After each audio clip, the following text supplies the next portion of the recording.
The following presentation is part of the Beyond the Blast Doors network.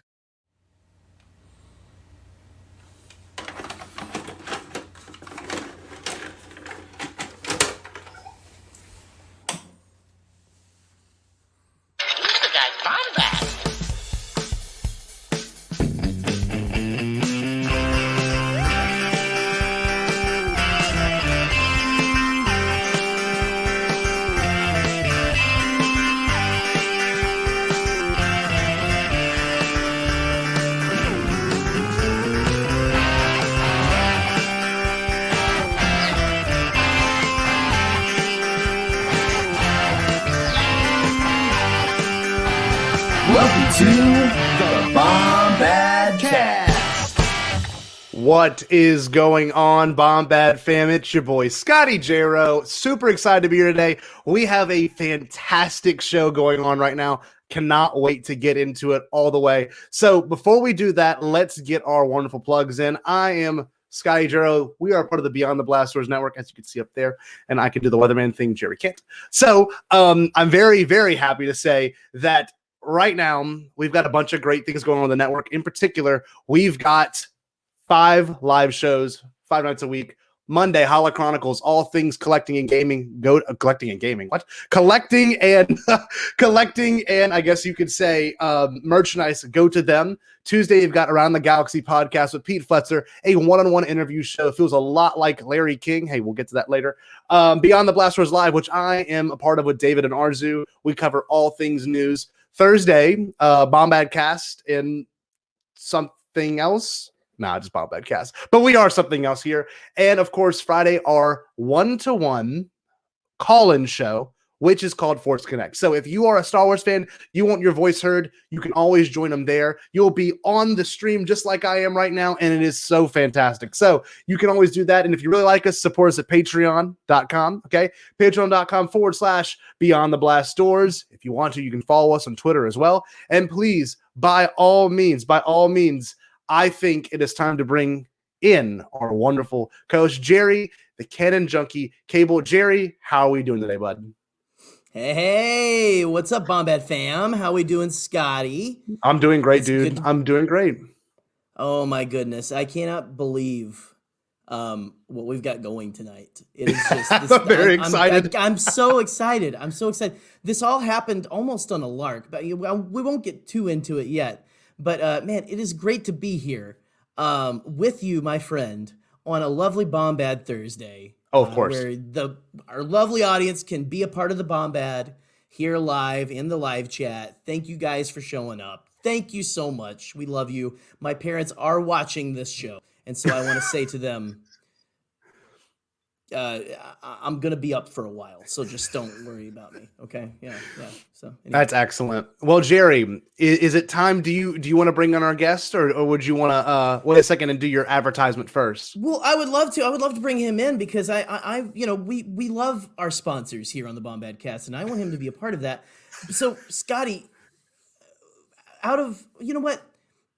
I'm just going to bring him in. Our lovely new friend of the Bombadcast here, Mr. Scott Stenholm, who is a producer for the lovely Jim Henson show, Earth to Ned on Disney Plus. Let's bring him in. Scott, what's going on, dude? Hello, fellas. How's it going? Doing great, man. Look, fantastic. We've gotten to know each other very quickly before this even began, and I don't know. I feel like I got a new friend in this. Scott, tell us all about yourself and our guest our listeners all about yourself too. Oh, no one wants to hear that. I've been the short of it is I've been working in Hollywood for over 15 years, and but in terms of like producing, I've been a producer for mostly television series for about 10 years. Mm-hmm. That's awesome. So he's a real worker in the great industry of Hollywood, and I don't know. The things you've done, man, at least to me, are pretty tremendous stuff. And not just to you, Scott. I mean, to me as well. It's just, I messaged you on a lark because I tweeted about Earth to Ned, actually, and you liked it, and I just was like, I'll shoot my shot and stuff just to see, hey, you want to come on and talk about it and stuff. And seriously, man, you have done some killer stuff for real. Oh. And so. Thank you. Seriously. That's nice. Yeah. I mean, it's I'm never good with that sort of thing because the nature of the business, and especially when you're working on a series or a show, is like it's such a team thing, you know. Yeah. And so man, you know, like I know people will say, "Oh gosh, you know, that's really cool that you did that or whatever." And I'm like, "Got it," but it wouldn't have happened if like the writing wasn't freaking amazing or like my executive producer wasn't like cool as hell. And so yeah, it definitely takes. You have to have lots of different ingredients to make something taste good. Oh, of course. Yeah. Absolutely. And like, that's the thing. Earth to Ned within itself. For anyone that doesn't know, there's really no really good way to summarize it besides this otherworldly. I could do it. I could yeah. Let's let the professional do it. Because when I was doing pre-interviews with all the the guests before they come on, which is something that we do, and usually you do on a talk show, you do a pre-interview with the guests, and I would say it is a talk show that, well, first of all, it's hosted by a 7-foot animatronic alien puppet named Ned, who goes from planet to planet with his considerably shorter sidekick Cornelius, destroying or taking over planets. But when they were doing their reconnaissance on Earth, they fell in love with our culture and our way of life. And so, what better way to get closer to that way of life than to tap into Earth's most precious resource, which is our celebrities. And so they created a talk show, and they're in sparing Earth for the time being. Yeah, for the time being, because every episode ends on a remark of, I haven't done it yet. We're getting there. Things got in the way. So it makes it, I don't know. It's so nice. It's crazy how much of an area, it is a talk show, but there is like a storyline throughout. Yeah, a lot of people on Twitter were talking about the cliffhanger. Like we have a cliffhanger in the last show. Oh. So on the 20th episode, if you watch, there's the cliffhanger where Ned's father, the Admiral, is coming to Earth, and we have like these shots of people outside of the on Earth being like, what's happening? What's going on? Yeah. And then he's like, oh, you're in so much trouble, and then show it. Oh my gosh. I love that. Oh man. See, that's the thing is it's so it's a brilliant idea for a show, especially from the Jim Henson company. Yeah. Stuff like that. Just kind of they've done stuff like that. I think in the past there was like a show they did for a small little bit of time that I don't think anyone remembers on like TGIF for like maybe one season, a few episodes. It was a family where most of them were aliens, and the mom was was not an alien or something, and they were like just on Earth. I can't remember the name of it. Okay. But and maybe that's the Mandela effect, and that didn't really exist, and I just dreamed about it or something. I have no clue. But I love this concept. It's just so much fun, and so I'm so glad that you were able to join us tonight to talk about, because I mean, Jim Henson, we are a Star Wars show, but we were talking before, like we kind of touch a little bit of everything in pop culture, because Star Wars kind of touches everything in pop culture to an extent afterwards. But even before it, everything, just like Jim Henson kind of is like a Star Wars adjacent kind of a thing, when you have Frank and. Oh, absolutely. It's the Disney universe, And, yeah. And I became, we did, and obviously, we did a Star Wars themed episode, which was one of my favorites. And I was very much jonesing to do that episode. And then we had we had one of our guests, Gina Carano, who was not on the Star Wars episode. She was on the sports episode, but we touched on it again. And there are references to Star Wars, later on in the show. So it's great because, Scott had told us privately what he used to hype himself up on doing these episodes. And I really want to get into the nitty gritty of that, because it's about me. And obviously I'm the most important one on the screen right now. But no, the thing is, when you do a show, okay, obviously, and you can do a Star Wars segment or a Star Wars point, I mean, there's a lot of approval that has to go into that, I'd imagine. So you're I mean, we've seen Family Guy do it. The Simpsons have done it. Other huge places take that pop culture and insert it in. And Star Wars is just the center of it. And I want to know about this story because apparently our new friend Scott here actually discovered a very infamous reaction video. So I'm going to get that pulled up. But tell us how you found that. How did that even come into your existence, this video?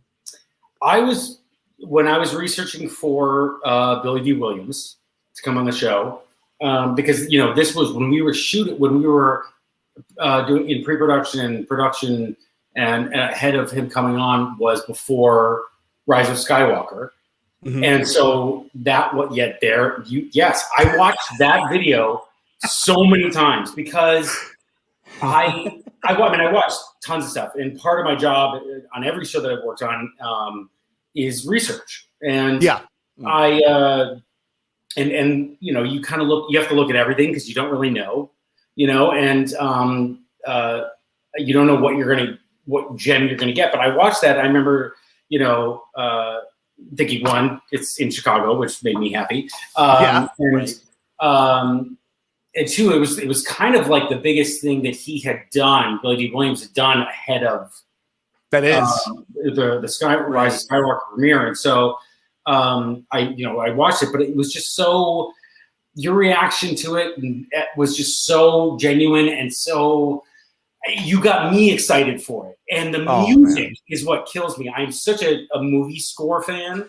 And just listening to the music in the trailer, that's what got me. And then, so I kind of was living through you vicariously, and it also pumped me up in terms of, because I am a Star Wars fan, but I will admit I am a little bit of a Johnny Come Lately fan. Yeah. And I've had influence from people that I dated that have gotten me onto it, or dating that have gotten me onto it, and more. And I'm a massive Mandalorian fan, but I do this with almost everything that I produce. Is I want the passion to be able to come out in whatever I'm producing, and so I want myself to get excited about it. And so when I watched that many, many times because it kind of got me pumped up. And I watched it the morning that we shot BB-8 and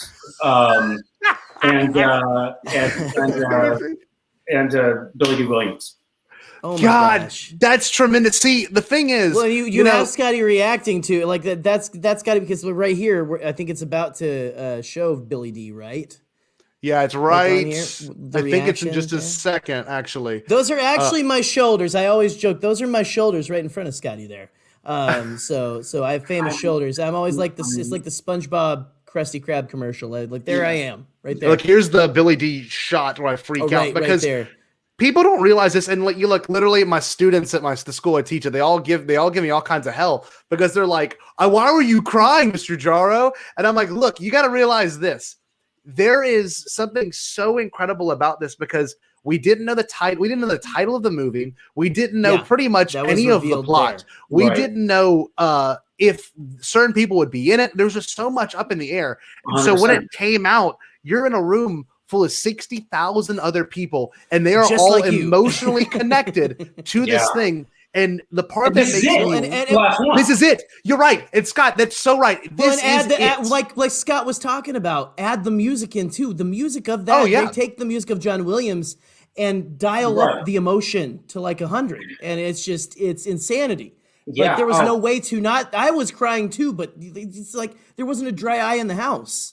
I've listened to different versions of that score, either that has been personally done or that has been done by Lucasfilm, and it's just so beautiful. And I am a huge fan of a series, whether it be Harry Potter, Jurassic Park, or Star Wars, where they have the original theme song, from the early movies, and then they dramatize it or they change it in a way that reflects the meaning of it later on. The later, if it's the last movie for Rise of Skywalker, the trailer, the music is so unbelievably moving that you're like, because it really strikes what the tone that they were trying to convey, and that alone, just got me so pumped up. Oh, I have to tell you that when I was, because I was dealing with the Lucasfilms reps during, that day a lot when we were like doing all the setup for BB-8, and I told him, like, we were just chatting. I said, I watched that video in Chicago like a bunch of times. It's just getting me so excited. I'm so excited for the movie and all that. And he's like, oh yeah, I've seen that. Yeah. Oh. That's always what I've been wondering. Have other people seen it besides just, the common Star Wars fan? But I mean, there was so much. And the occasional troll who wants to talk about us living in our mom's basements. Yes. But do not go into the comment sections of the comments are brutal. I'm just going to say that right now. Yeah. We learned that real quick, but. So, Scott, I don't know. You're obviously working on Earth and Ed. You got to have some sort of love for Star Wars. So, The Mandalorian, is that kind of what brought you back? Be honest, because I think it brought a lot of people back, and the new movies, of course. Well, I would say that the newer movies brought me back. But I love Rogue One. I just thought it was on its own was just a standalone amazing film. Yes. I don't know. Am I allowed to say I didn't like the last one? No, you can. You can. Yeah, we're all opinions are welcome here. Yes, yeah, I love Disney and I love Lucasfilms and I love that universe and I love J.J. Abrams, but I don't know what happened in that last one. It honestly wasn't everyone's favorite. Well, okay, so your favorite of the trilogy, then what would you say? Oh well, the first. Oh, you mean the original trilogy? Well, of the sequel trilogy, actually. Yeah, probably the first one because it was the meaning behind it because it was so built up, and that's definitely yeah. And it was so new and fresh, and there were these new characters meeting with the old, and it was done right. So yeah, I like that. I completely get it. It brought the magic back. That was like even me and Scotty are like we're children of the prequels and stuff, but it had been like a while since those came out, and it was kind of like Clone Wars was on TV, but then now it's like this hype like we never thought would happen. We thought the last movie came out in 2005, and it's been an embarrassment of riches, because not only did you're not kidding. But then it's like you get these series. Oh yeah, and the series. I mean, the stuff that's coming up, but just the Mandalorian alone, and now the my goodness series, and it is just. I mean, and the Mandalorian is so freaking good. It is just unbelievable. I'm so proud to work on a show that's on the same platform. But isn't that crazy? And everybody who I know who works on that show is rightfully very proud of what they do. Absolutely. I'm so glad that a Star Wars series has gotten critical acclaim in the way that it has, like the Golden Globes, the Emmys, I think that we need to see more of that because there are a lot of films that are fantasy films or sci-fi films that often get overlooked by whether it be the television or film academies, and I think that's an injustice. Oh, I completely agree. Like the Mandalorian in particular, what they did with the LED panel technology on the walls and stuff, that is just insanity. Like it's absolutely mind blowing. And you're right. Like, never got acknowledged by any awards and anything for probably since it really 77. Didn't. No, that was watching the gallery episodes when that episode came up, and they're talking about how they figured out a way to mimic parallax, get over the parallax and stuff. When the camera moves, it looks weird when you're on set a little bit, but when you're on camera, it's like that blew my mind. And I try to explain that to people, and I feel like a crazy person sweating on them because they're like, I don't get what you're talking about parallax, but you just don't get how amazing that is. Yeah, and having some insight into that world, I definitely even for Ned, I can't tell you how many people have said, so you CGI him in later, or are they talking to somebody in a green screen? How about no, that's him. He's there. Absolutely. That's full blown. There's 3 people under there and 2 people off stage. Yeah. Which is the most mind-blowing thing to me, honestly, about when watching the first couple episodes of how, because you are so programmed, but it is Jim Henson, and I was like, I haven't. Yeah. I mean, the Muppets are the Muppets. They're classic. They're the same today, yesterday, and forever, right? Mm-hmm. Yes. But to have Jim Henson always does such amazing creature work, and that's what I've really been missing in my life for the last however long since they've done a creature show like that. Well, it is mind-blowing the way his face moves. Mm-hmm. Yes, and they did some amazing work on Dark Crystal. That you talk about an injustice that show didn't get a second season. Honestly, I was so enthralled. Frankly. Yeah. I can't talk about that, but I'm not going to say. I don't say anything. Yeah, I wish it would. But it's deserving of it. But anyway, it is. I mean, this is the most elaborate puppet I believe that Jim Henson's ever created. Wow! I mean, there was dozens of motors in his head, and we would have 2 heads, like on one off, like near the voice actor. So we'd pick it up, bring it over in case we needed it, in case it broke down. And we could just switch it out. And, you have 2 Corneliuses. And one that we used for field shoots and one that was on stage. And, so they have to look pretty dang similar. Like they have to on. And, we're talking about lighting and the color and everything.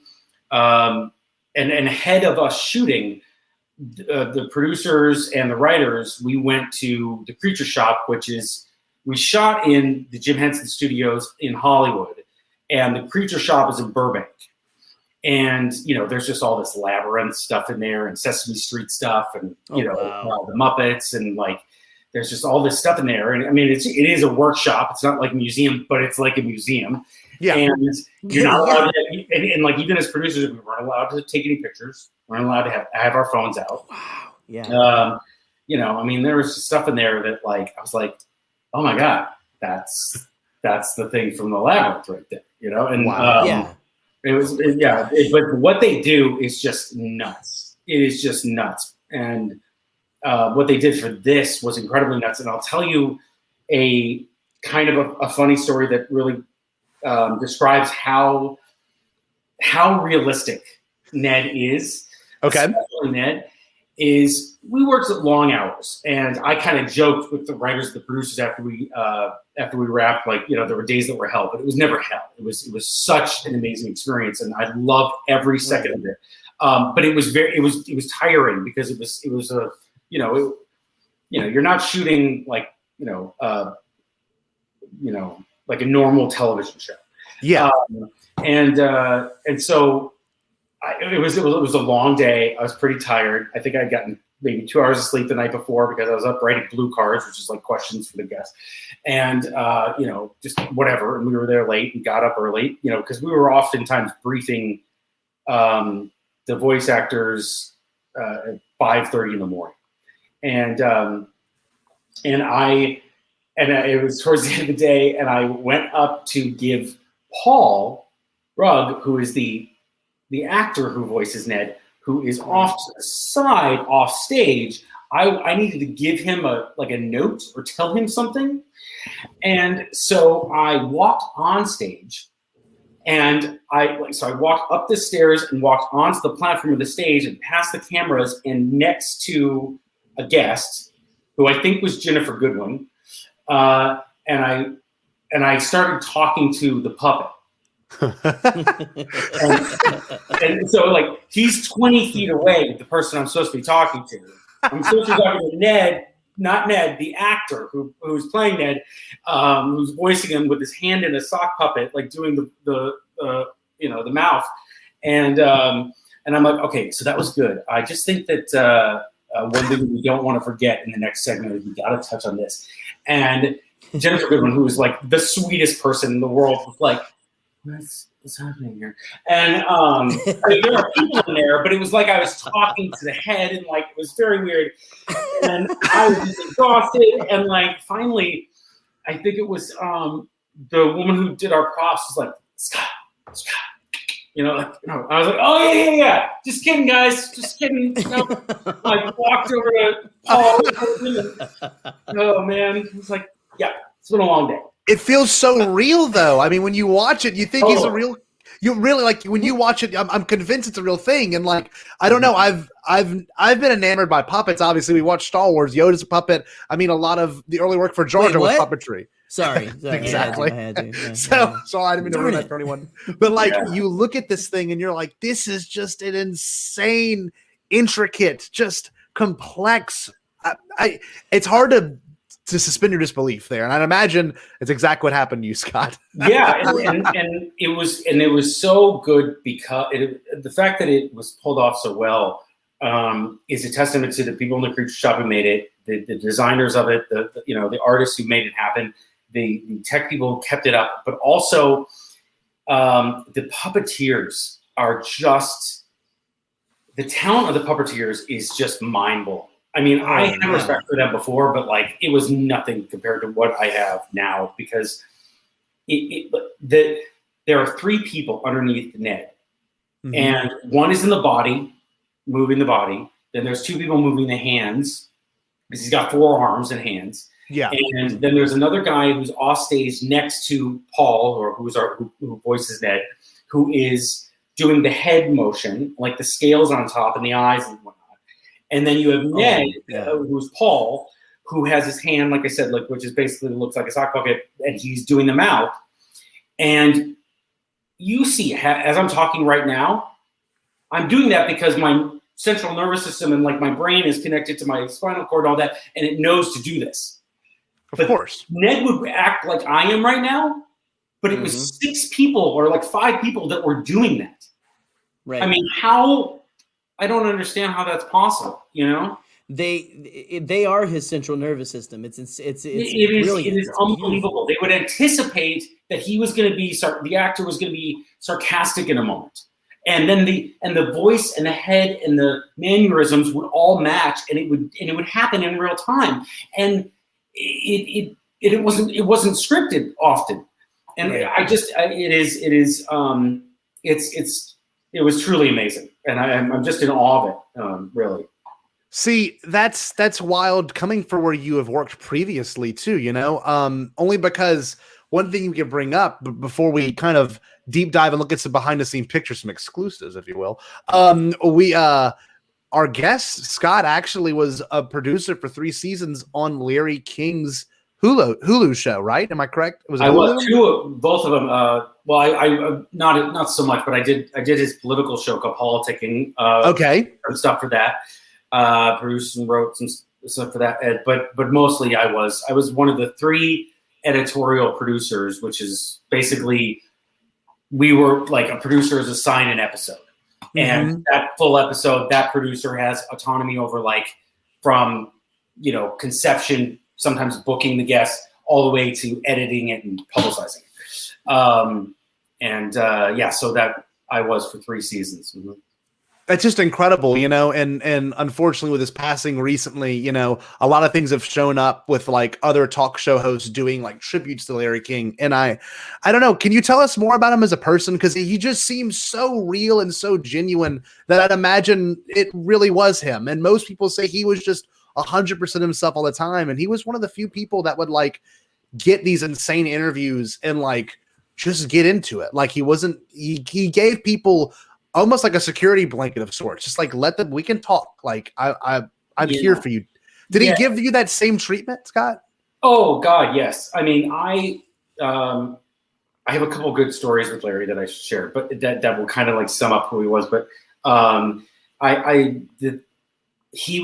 was coming off of a show where the boss that I had in the previous show was not very nice. And I was kind of down about things, and I got that, and I had a 2-week like contract or whatever to work just writing stuff for them. And then the executive producer Jason like let me produce an episode, and And I remember my first interaction with Larry was I had to go wake him up in his office. Oh wow! And because he was just taking a nap, it was a long day, and I had to go in and be like, "Excuse me, Mr. King," and I'm like, "How do you wake up a legend? How do you do this?" And I'm like, and he opens his eyes and goes, "Who are you?" And I'm like, I'm Scott. I'm producing today's episode, and I just got to brief you about some stuff and whatever." And he was like, "Relax. This is gonna be easy." And like it was literally like that for the next 3 years. Dude. Yeah. He was such a nice That's guy. incredible. And he, I mean, I'll give you a good story that this one story that really kind of sums up what it was like working for him and with him, what he was like and all about, and why he was so successful. I had gotten really into NASA and space in recent years, and especially like the discovery of exoplanets. Okay. And so I ended up telling my executive producer, I want to do some stuff with people at NASA. Let's see what we can do. And he's like, yeah, go for it. And so I did one episode where a couple guys from NASA, scientists, came in and talked about like their discovery, like their search for life. And then because of my contacts over there, I one day was like, why, Scott Kelly, astronaut Scott Kelly's up there doing a year in space. I wonder if we could talk to him while he's up there. And so I looked into it, and it took a long time, but I got NASA to agree to do an episode, and but unlike a normal show, we only had 10 minutes because there's satellites and of course with like mission control in Houston, stuff like that, and they got shit to do, and so and so I was very. I was always good. And when we shot that episode, we did it very early in the morning, but 2 days earlier, I had just produced Morrissey's first TV interview, like long form TV interview in a decade. God, that's crazy. And I also wanted to do a performance at, and it was and we didn't have the space for that. So we had to find a venue to do it, which means no way. Like all this stuff. Wow. And it was the most daunting thing. It ended up being an insane, great interview. But then I was like, oh yeah, I got to do an interview in space in a couple days. Oh, crap. and that's what it was like working there. It was great because it was like always something different, Yeah. So we did this thing, and I had become a massive, and I put a lot of time and energy into getting this booked and making this happen. And we only had a 10-minute window because the satellite, would go out of range or whatever, or they would go out of range or something. And so there was no stopping. There was no going back and like, oh, let's ask that again, or we couldn't go 10 seconds over time. Yeah. And so that morning I said to Larry, look, I know you like to kind of riff and like kind of do your own thing sometimes. Because for the most part, he very much like believed in us and trusted us when we would give him questions to ask, because he didn't like doing research. He liked to go in as if like he was somebody in Middle America or wherever who wasn't really certain of whoever the guest was, and ask questions from that perspective. Oh, wow. Yeah. But in my head, I was thinking like, okay, I've really put a lot of time and energy into this. We only have 10 minutes to talk to him. This guy's in space.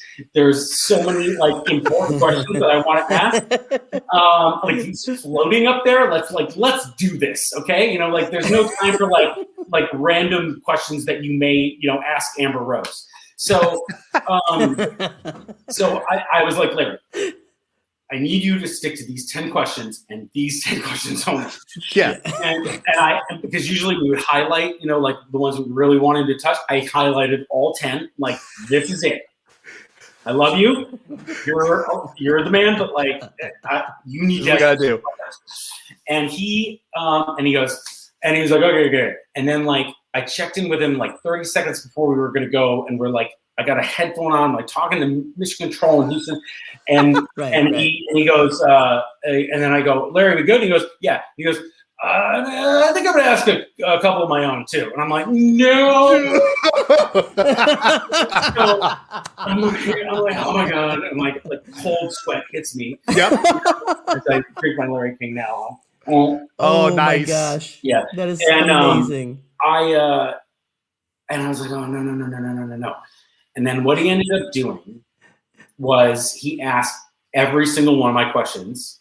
And then he allowed enough time for his at the end. Wow. And I had all these science questions. I had all these questions about, space exploration and like, just like it was good stuff. But it was then he said, "Now, what do you guys do for fun up there? How do you relax?" And I was like, "Okay." And in the moment, I'm like, "All right, well, we got time, fine." And it ended up being maybe the best moment of the. That's awesome. Oh, that's amazing. And then they asked, and so Scott Kelly responded, and he was kind of taken aback. He was kind of like, because everything else was like serious science questions, and he goes,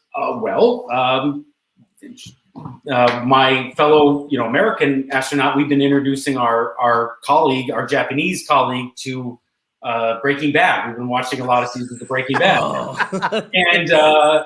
and it humanized them. Yeah, instantly. Yeah, because this guy was floating in space, and Larry knew to ask that question. Because then it makes people who are watching that be like, you know what, that is attainable. Yeah. Right. And even if like one kid, and you're a science teacher, like if there's one kid who watches that and goes, oh, like I watch Breaking Bad. Exactly. Or it's like, oh, maybe I could be an astronaut. It doesn't make them seem like pardon the expression, otherworldly. Yeah. So absolutely. Yeah. And then after when we were done, he I didn't say anything, and he didn't, and he didn't. He was there we were doing another segment with some NASA people that, like after that in studio, and then when we were done, he just smiled at me before he left, and he said, "That was great what you did today, like getting all that. That was a lot of fun, and you should pride yourself." And then he just walked out. He didn't give me any crap. He didn't say, "Oh, see, I told you," or whatever, and I forgot. Class act, man. I'm going to ask a couple questions. He goes, "I've been doing this a long time." And I was like, "Oh my God!" But and it was that's what it was like, So I love that. Because you watch this guy growing up, and he just has this aura to him, and he's just so himself, and it's so good to hear that he really was himself all the way for his entire career. I was like you do. He just kind of is an entity that existed, right? Like I was I still am a big Ghostbusters fan. Mm-hmm. That was a lot of my introduction, and just like that's how I knew who he was. Is he's got that scene in Ghostbusters. I think he's been in more movies than Tom Hanks. Yes. Yeah. Yes. Yeah. He was in the B movie. He was willing to do that kind of stuff and just be himself. It's just It's amazing. He never claimed to be a journalist, but he had taped something right before he passed that I think CBS Sunday Morning, like when they did their tribute, they aired part of it, and it was the first time that I kind of cried after he passed, where they asked him, like, what do you want your legacy to be? And he said, I'm paraphrasing, that he informed and he entertained and he loved every second. And that's amazing. It was great. And that's beautiful. It is really hard in Hollywood sometimes when you have, because there are a lot of big egos, and there are a lot of people who, just like any tough industry, can be kind of out for themselves, or like, and it's a very competitive industry. Yeah. And to have somebody who, even subconsciously having somebody like that, who wasn't arrogant, wasn't egotistical, wasn't above it ever. And the thing is that it really reminded, and I didn't, because he was so such a good guy, and he wasn't above it all. I kind of forgot how big he was. Yeah, I bet. Yeah. And I literally only had one incident where when I was working with him that really gave me an idea of how big he was. And if we've got time, I'll tell you. It's a real quick story. No, please. Absolutely. I was producing Matthew McConaughey was coming on the show for Interstellar, and we and Christopher Nolan had insisted that we go see it. Like sometimes, when they'll send a screener or whatever. Yeah. And as we know, especially recently, he wants you to see it on the big screen. So right. So he insisted that we go, and we went to a cast screening at the Mann's Chinese Theater on Hollywood Boulevard. Yeah. And so Larry had to go too, and before we were able to interview Matt McConaughey for it, and so I get there. And after work, and Larry's going to come later, but I get there just to make sure everything's good to go and whatever. And I knew it was going to be a packed house, whatever. There was also a Justin Bieber concert happening for Jimmy Kimmel Live on the street.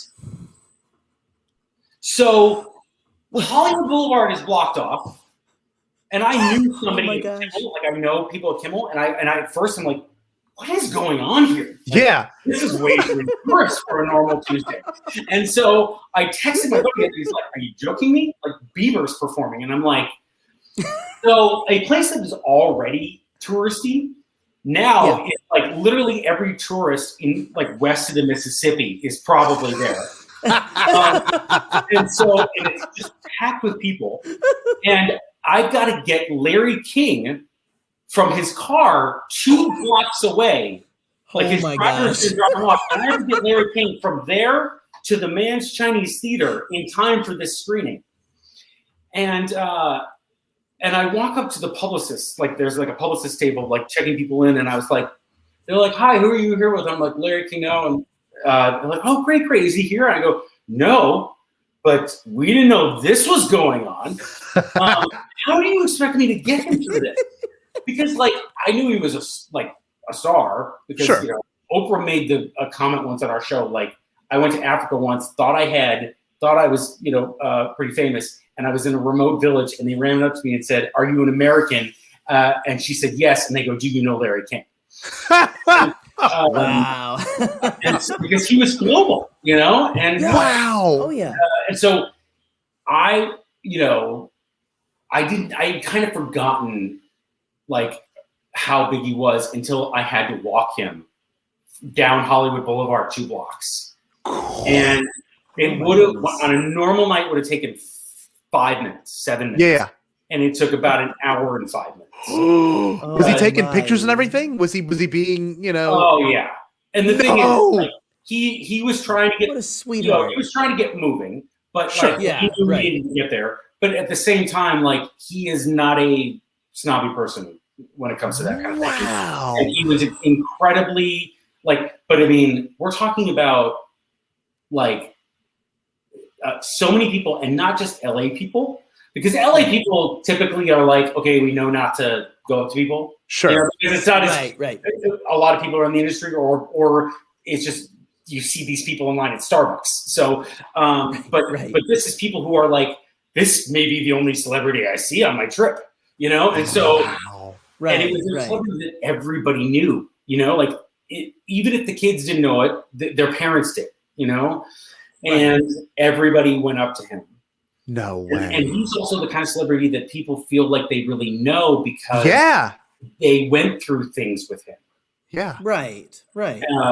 I mean, I remember being a kid and faking sick so I could go home and watch the OJ verdict and then watch Larry King talk. Exactly. That was his biggest coverage. I remember the Michael Jackson death. And there was so much stuff. Was just so much stuff that he helped other people understand. And, when you get explained something by an adult or even is someone that you just respect, you take their word for everything. And Larry King was just that for some people. Obviously, all 3 of us maybe felt that same way at some point. You obviously work with the man, so you had to feel that way. Yeah. I mean, he really genuinely wanted to know about it.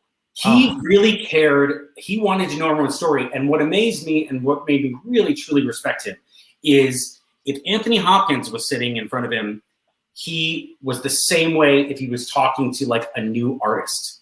Wow. Like he genuinely cared to know, and he just wanted to know about people.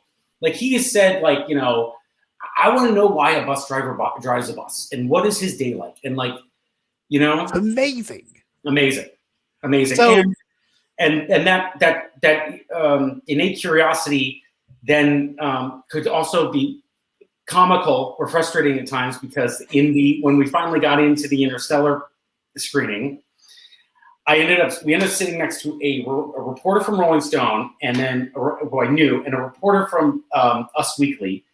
And something that people may not know about Larry is that he, in movies, he has no trouble talking during movies. Like, I love this so much. If we go to screenings with him, like, you know, on a fairly regular basis, and like if he got a phone call, he'd answer it. He'd answer it, you know, and he would talk like what he think is quietly, like, yeah, I'm at the Interstellar. Oh, no way. But that movie is not like, I'm a big space nerd, and a lot of it was going over my head in the moment. Like, yeah. To watch a few times. It takes a couple, yeah. But for him, he just would be like, so I don't understand. How do they? Do they eat up there? Like, what time are we in right now? You know? And I was like, oh my god.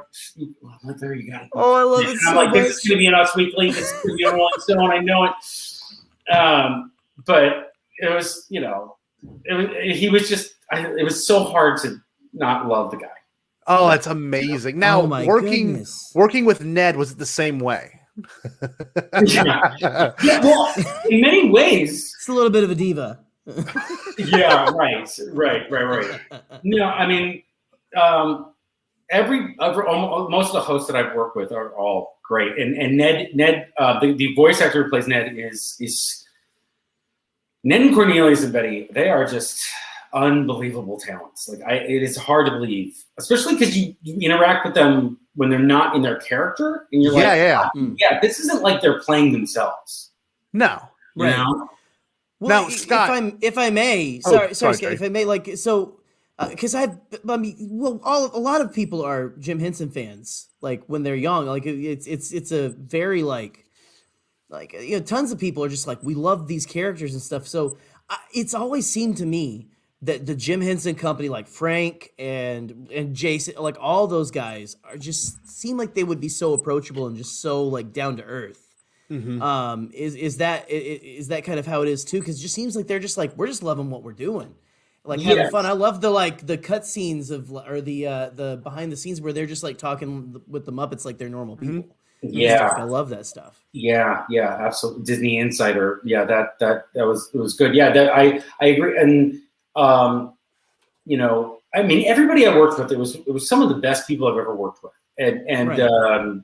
It was also a different kind of thing that I've ever done before, and I learned a lot from it, and it made me feel like I had that gear, which I was worried that I didn't.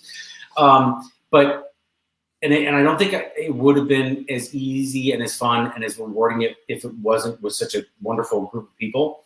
And I miss it. I think we all do. We miss being on set, you know, and I remember when we did the wrap party in the Henson like courtyard area at the last day, and that night we did in the courtyard there. It was, you know, right before Christmas of 2019, and I went up to Brian Henson, because Brian Henson's one of the executive producers. And I interacted with him a good amount, but I was more interacting with Allison Berkeley and Joseph Reed, who were the other two, especially Allison, who were the executive producers. They're great. But I worked with Brian and talked to him, you know, a lot, but not as closely. And I went up to him afterwards at the wrap party. I said, you know, I just want to tell you this has been a wonderful experience, and I was honored to do this. I can't wait for season 2, and you know, all that. And he goes, oh, okay. Oh, Scott, yeah, you did such a great job. I think you're wonderful. And he gave me a hug. Oh, and, wow. I was like, my gosh. hey, this is how this should have ended. Yeah. Mm-hmm. Yeah. This is what I need. And I like walked That's out. amazing. I'm jealous. Sorry. You got hugged by Brian Henson. Sorry. It's super nice. And the thing is like when you're in the throes of making a show, especially one that was as challenging as this one, everyone was just doing their best to like just get it done. But I mean, there were really some great people. That's awesome. Now, Scott, you sent us some behind the scenes photos. If you don't mind, can I pull those up? We can look at them together. So Jerry hasn't seen a couple of these, but these are amazing. So let me make sure the screen is shared. Here we go. I'm excited. We've got a footage of you and Ned himself, which is amazing. Really glad I'm not wearing the same shirt. It's like, Scott, do you only have one shirt? What's going on, man? No, I'm just playing. You're like a cartoon character with a closet full of the Disney same shirt. sweatshirt. You can't really tell. Right. Real quick, the character design of just all of these. Jim Henson has always had amazing character design, but the character design of Ned and Cornelius is amazing. I can't wait to see. We can keep scrolling through and stuff, but that is this one right here. What a selfie! This one right here. What a selfie! That's all I got to say. Okay, you sent me this one when we were first kind of talking about you coming on the show. This, I am very jealous. That is incredible. Was this? May I ask? Was this like an actual like one used on like the set from Lucasfilm, or was this? Yes. A droid builders? No, wow. this is still my heart. Yeah, that's him. That's BB-8. That is amazing. Amazing. Yeah. And also, I don't know if you know this. There is a guy whose job, it says it on his business card, that Brian. his job is to operate BB-8. That's what he does. Yep. Brian Herring, right? Yeah, I think it was. Yes, I think that's right. I'm the worst with it. He's a big on Star Wars Twitter. Yeah, absolutely. Oh my god, fantastic. He seems like a sweetheart. So for that episode, because I did the Star Wars episode, I greet. As a producer, you greet every guest and like whatever, and I was like, I guess I got to greet BB-8 too, and but they constructed it. They constructed him or put him together. We built like a tent area, basically, like drapes that would come down so they could do it in secret, like how he was constructed, and it was amazing what these guys do, and like I didn't know that he had like there's like 16,000 different like beeps. Or something like that. Oh my goodness! It's unbelievable. Really? He does it in real time. Like right. There's like one that you can tell where he's going to set, or he's like it's really really neat.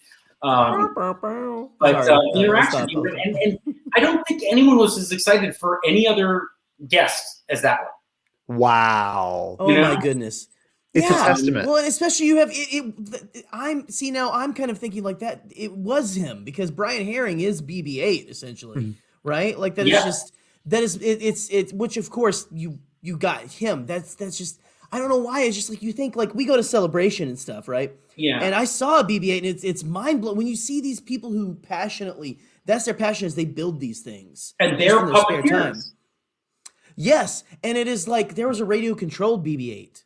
That was rolling around and stuff that was just amazing and stuff. But just to think that this is that's BB-8 right there. Oh yeah, is just I again all the jealousy, but I love you, Scott. So I'm not going to make too much of a deal about it. I took the picture and I remember thinking like because there's Brian Henson. I think you can barely see him on the right, and then you've got Ned. Obviously, okay. And Betty's not on screen right now. You see the woman in the red in the mid, like in the back, in the far. No, to the right, red hat. Sorry. Right back up against the blue wall. That's Morgana, and she is inside. She controls the body of Ned. Right. And then you've got Anna down here, who is our stage manager, and you just have such an incredible ensemble in terms of cast and crew, but. And then there's Roaster Toaster, who is voiced by our Roaster Toast head writer Eliza Skinner. Oh my goodness! Yeah, that was a good moment. Good. And I mean, I think that because it's a Disney Plus original series and because it's a Star Wars episode, we of course they had to have like the real thing, and they had to have like the real puppeteer, and all of that. And it wasn't just in terms of that. Like, there's a quick moment in the episode where there's a lightsaber fight. Oh yeah, between the two claws. Yeah. Oh my gosh, I love that part. I love that so much. The whole where they say, "Hey, stop," and then. Sorry, I can't gush about this episode. It was great. I seriously can't. I realized I kind of it was an interesting moment because we got a call from Lucasfilm saying like, yeah, okay, so that needs to be to spec. Like it needs to like the lightsabers need. It can't be like, oh, we're just gonna have like two, because the Jim Henson art department was making it, so they were pretty good, but they had to be exact replicas. Mm-hmm. Yeah, like, and they're little, and we're like, it's gonna be like 20 seconds. It's like one of the best recreations. Honestly, the best recreations of that scene, like comically, I've ever seen. Like I love it so much. I seriously love it so much. They did really well with that. But I remember thinking like, you're not even going to be able to tell. And but I mean, you do see it a little bit. But luckily, I didn't take too much from the set. But one of the, well, I won't say who, gave me one of the lightsabers. Nice. So I have it. Gosh. Yeah, so that's what Claude lightsaber. That was my my Claude lightsaber is the thing that I was proud of. It lights up and everything. Oh my gosh, that's amazing. One thing I got to talk about Claude. I love the Claudes. So yeah. The Claudes are amazing. That is so our aesthetic in terms of the show. So like we are into all the weird things about Star Wars and everything for sure. So the Claude. Yeah, so like Claude in particular, whenever he gets to be like, oh, who is this? And he's like, oh, don't look him in the eye. That always makes me laugh so hard, man. Mm-hmm. It makes me want to have a Claude on our show. Everybody does that. Disney really needs to. We gotta like get merchandise out there.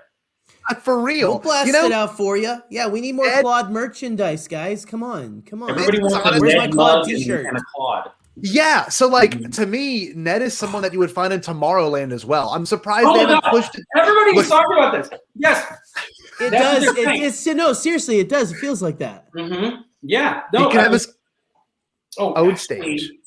We'll see if I'll show you guys later. But we were our Nerd to Dead posters up at Disneyland. Nice.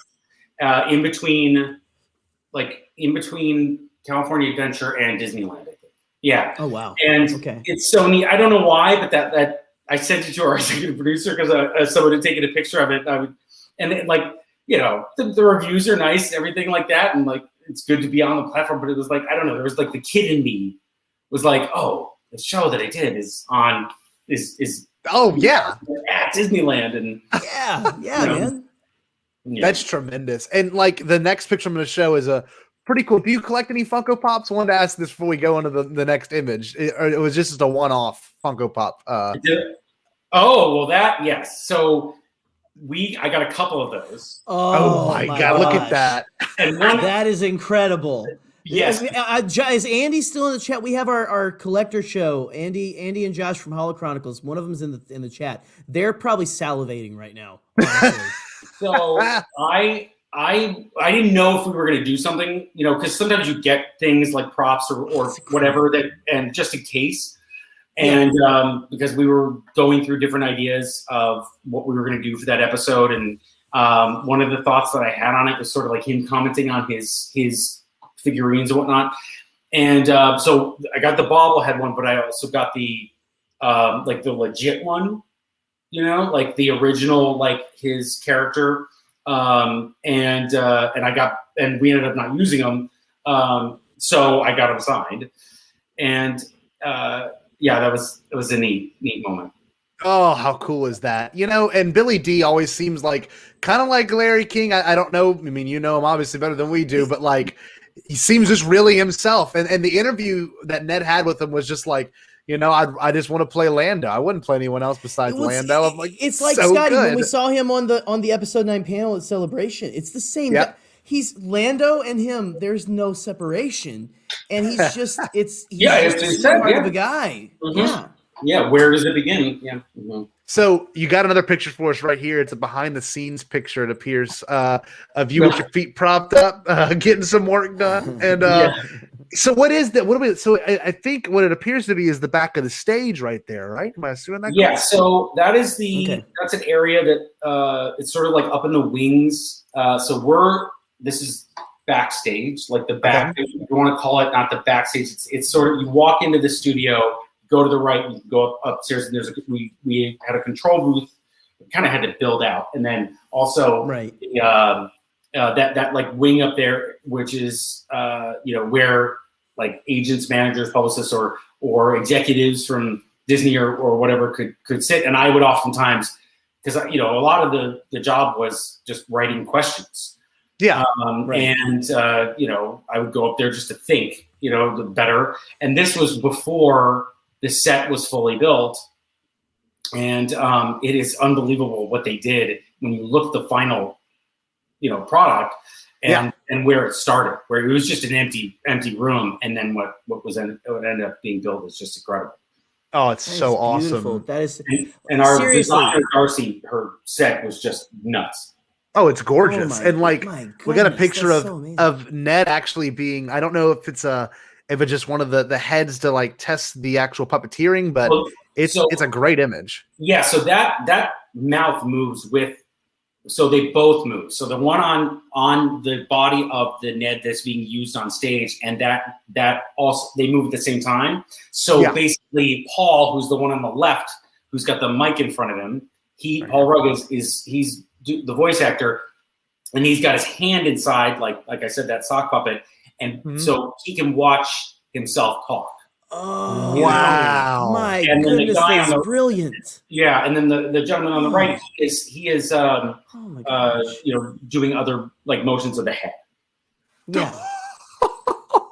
It's so intricate. This is incredible.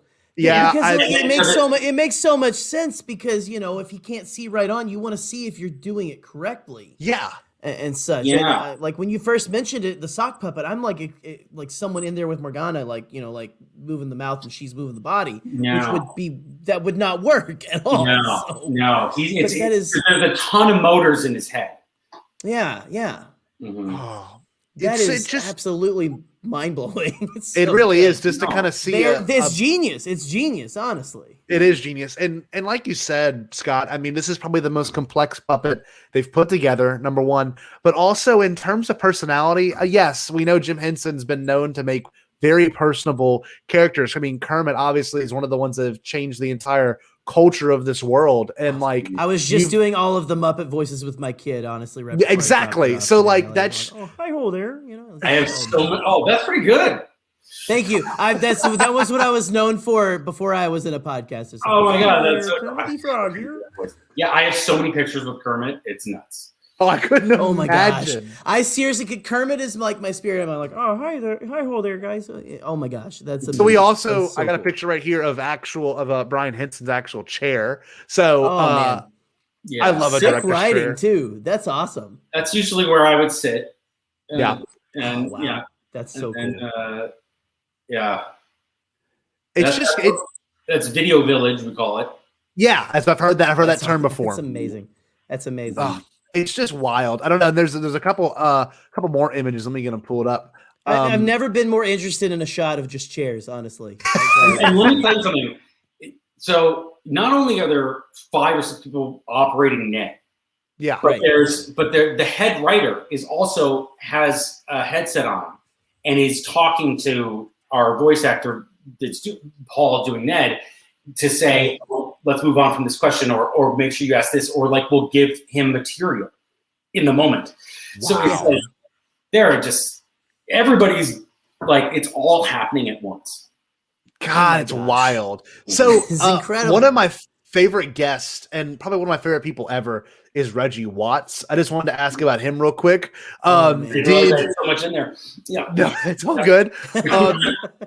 With Reggie, I did that a second ago. No worries. What was his interactions like? Was he really like fully himself, like he was? Because all of his Instagram videos are like he just seems like the same person too. He is. Well, I've known about him like on a different level, because two of the people that I worked with, one who was a girl who was an intern at Larry King, Okay. and another young woman who was a talent coordinator at Larry King. They went on to become producers at the Late Late Show. And so I had heard, good things about him and whatnot. And I'd also produced Reggie at Larry King for an interview. And then, but it was years earlier, Right. And Allison, our executive producer, Allison was saying that the genius idea, we should do something with these like make 'em up songs that he does. Mm-hmm. And oh my gosh, it was so good. Yeah, so and like beam in the equipment, and it was great. And his song that he did was 150% improvised, and he just did it right there. Oh. And I remember thinking like, that's kind of a dope song. Like that is really good space song. Yeah. It worked out really well. Yeah, got a picture of him pulled up right there. Who did the slugs bit? Because the slugs thing was hilarious. That's what I was going to bring up, Scotty. That's what I was going to bring up, because I love that they started, Star Wars, but then like, we're talking about slugs today. He comes on with the slug shirt before he goes like, we should have him back on to talk about slugs. Yeah. Oh my gosh. Brilliant Jim Henson. That is the Jim Henson. Yeah, because he's not like known. He's not like a Star Wars actor or whatever. But right. And the thing is that I was a little skeptical about having a non-Star Wars person for the Star Wars episode, because I know how fanatical some of their fans are. Yeah. And you know what? It turned, and Allison, our executive producer, she was smart, and like she was right, and we needed a fan.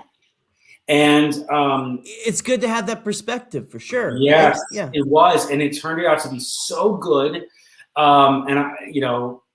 Because we had BB-8, we had Reggie, right. And then we also had Billy D. Williams, which is a big deal because it was ahead of that. And so he was very, very good. He was just he was a pro, and he was fun, and he was affable, and he was and the whole thing with, by the way, when he was talking about Boyega, like with the Claudes. Oh, that was so good. So that was the first time that the Claudes had ever said a word.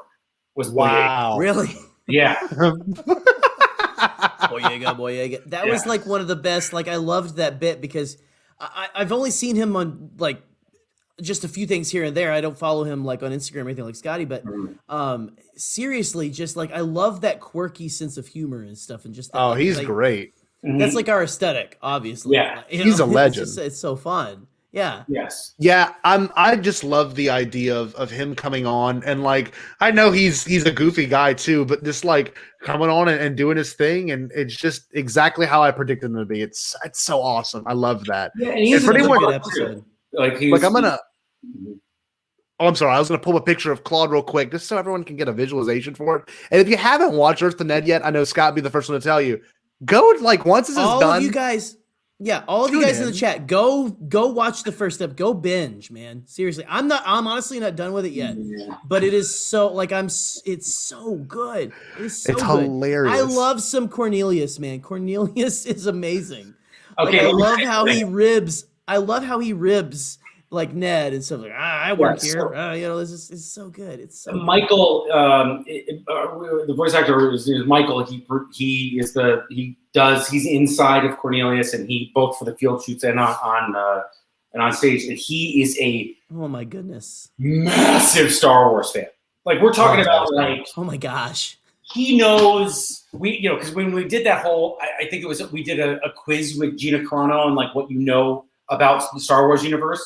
And right. He just came up with like the most obscure things. He knows everything about it. He is so stoked about Star Wars. He's awesome. He's a true blue fan. And actually, so was the writer for that episode, Adam Stein, the main writer. He's a massive Star Wars fan too.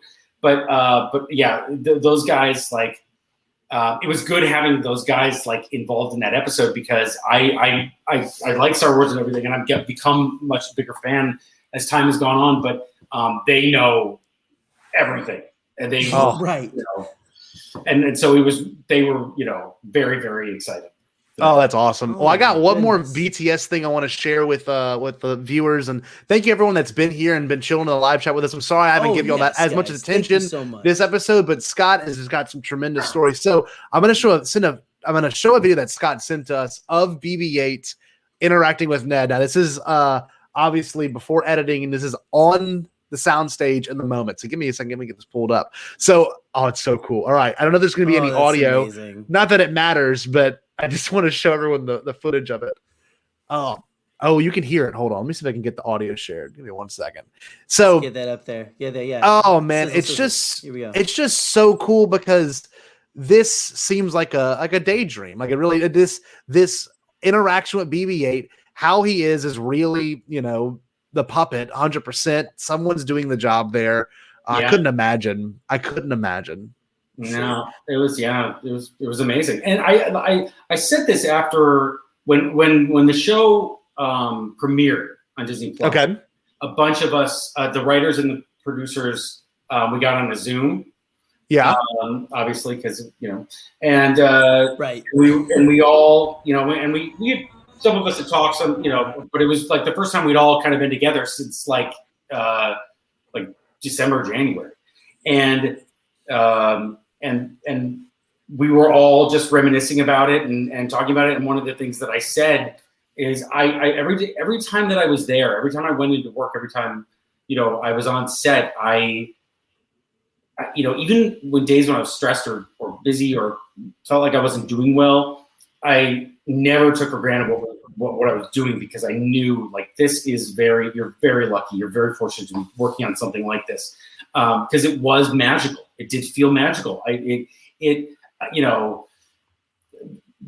Some people like have said like when you're on a set, it kind of takes away the magic of like what you see on film or you see on the screen.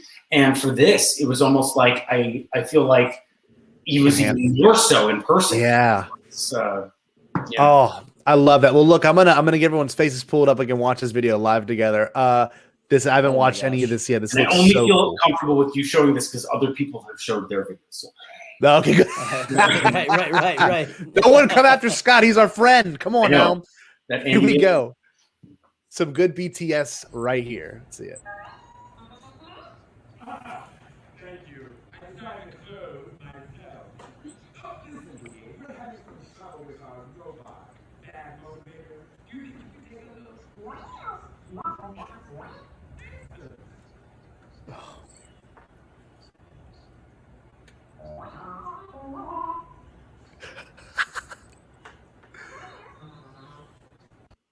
How cool is that, dude? Scott, that is amazing. Honestly, I don't know if any Star Wars fans in the chat knew. You said how many beeps does he have? I think it was like 16,000 or something like that. Okay, I don't think that. I think that's like breaking news for some Star Wars fans, because some people are like, that's a lot of beeps. God. Well, I mean, well, you know what? We'll beep or whatever. We'll beep it out. Yeah, there you We'll just embellish it. I'm sure that's out there. But right. It's hard to know that. Like, it's just Star Wars fans just love. We love numbers, and so that's just we're big numbers people. Yeah, it's okay. It's okay. Yeah. Well, one thing I want to say before we end this whole, because this has been a wonderful conversation. Scott, you are a tremendous guest. My God, I hope everyone. You honestly are probably one of the biggest guests we've had on yet, and you, sir, are just a fantastic. I've had fun hanging out with you, man. Yeah. Oh, Scott, if you feel generous, then by all means, get us some good connects. Oh my God, we gotta get Cornelius on here. Oh my gosh, we would love that. Seriously, Scott, we would love to have you back on someday too. Yeah, just to hang I love that, man. I'm serious. I'm going to ask Adam Stein and Michael if they, who plays Cornelius. I'm going to ask them if they want to. I'm sure Michael would want to come on. Perfect. Oh, absolutely, dude. We would gladly. Seriously, let's push Earth to Ned. Mm-hmm. Yeah. That would be amazing. Yeah, we seriously would just absolutely love that. Oh, Seriously. dude. Well, it's been a pleasure. I know. I don't know if you want to plug anything before we sign off this evening, but Scott, where can people find you in particular? Where can people find you? They can find me on Twitter if they don't care about politics. And that's just my name at Scott Stenholm. And then, everybody watch Earth Tonight. It's good. Perfect. Hey, Perfect. The LA Times that is one of the 10 best TV shows of 2020, and they're never wrong. Just go watch Earth to Ned and lift your glass in honor of Scott, seriously, and all the hard work he put into it. Because it's amazing. It seriously is amazing, man. And thank you so much for taking time out of your schedule to just hang out with us tonight, man. Seriously. Oh man, your Larry King stories alone were worth the price of admission for these people. I mean, it's amazing. So thank you so much, man. Seriously, for my pleasure. We seriously appreciate it. Great. You're part of the Bombadcast fam now, and we're gonna get real weird for a second. Jerry, who was our ad for the night? We didn't get to do it earlier. Who is our current ad right now? That's okay because they're still our sponsors. They're still our sponsors. So let's bring them up, Scotty. Bring up who's our first sponsor of the night. Yes, we have again from last week the Book of Boca Fett. Yes, meat's no good to me dead. This again coming very soon to a bookstore near your. I want to say a bookstore near you. It is not a book made of Boca, but you have Boca burger sliders and other meatless recipes. Again, check out the Book of Boca Fett. Meat's no good to me dead. Oh, that's amazing. And of course, oh my gosh, not Cookie Cup. Take Cookie Cup away. And then we have, of course, McClunky Dry Whiskey, number 1138. Yes, McClunky Dry. It always goes down smooth. And of course, you got to remember their wonderful, wonderful catchphrase: shots first, ask questions later. So stupid. Oh, well, this has been an absolute joy. Jerry, a wonderful plug as always. One thing I always have to throw out there, of course, is this GIF of Paul Stanley. That's new. This other GIF of from Paul a Folgers Stanley commercial. You're welcome, Scotty. I know I helped you. We discovered those this weekend and stuff. Paul Stanley's. We love Paul Stanley. So if y'all enjoyed this, anyone listening or watching currently, please leave a comment, like, subscribe, share it with your people. If they haven't seen Earth and Ed, by all means, do yourself a huge favor. What are you doing? On it. Go right now. It's so good. Look at him. Not just for look kids. at that angel. No, like we talked about. I want to say that. Reiterate. Absolutely not. Absolutely not. Go off. So before we talked, I asked Scott, I said, you, with this show, have hit 3 important things. It's for adults, it's for teenagers, and it's for kids. Now, that is a huge, I guess, absolutely massive demographic. Oh, it's incredible. It's perfect. It's for everyone. And the show is not for kids. It may seem like it at first. Get into it. I mean, I think families could watch it together, but it's fun. Yeah, the kids will like the puppets and the movement and the colors and all that, but like the dialogue will go over their head. Yep. Yeah, absolutely. It's classic Jim Henson. Honestly, it really is. Truly is. Well, usually, Scott, at the end of every episode, our wonderful guest has to say the catchphrase of our show, which is "Stay Bombad." Scott, do us the favor of ending tonight's show. Stay Bombad. All right, I'm gonna do it like Larry would do it. Okay. Oh, yes. Like try to channel him. Stay Bombad. Is that good? All right, man. Stay Bombad. Peace.